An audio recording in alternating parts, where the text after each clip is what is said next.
Sa mundo ng tennis, natalo ang Filipina tennis star na si Alex Ayala sa quarterfinals ng SP Open sa Brazil, na siyang nagpatigil sa kanyang impressive 7-winning streak.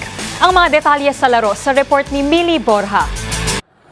Natalo si Filipino tennis star Alex Ayala kay Indonesian tennis player Janice Tien, 6-4, 6-1 score sa quarterfinals ng SP Open noong Sabado sa Brazil. Dahil dito, natapos ang 7 sunod na panalo ni Ayala na nagsimula pa sa kanyang kampeonato sa Guadalajara 125 Open noong nakaraang linggo. Maganda ang simula ng Filipino tennis star nang makaabante ng 3-0 sa unang set. Ngunit nagawa ni Tien na makabawi at ipantay ang score sa 3-all. Muli pang nauna si Ayala sa pamamagitan ng isang break, subalit sa huli ay nagkampiyon si Tien, nakasalukuyang world number 130 upang makuha ang set. Maganda rin ang pagsisimula ni Ayala sa ikalawang set matapos makuha ang unang game.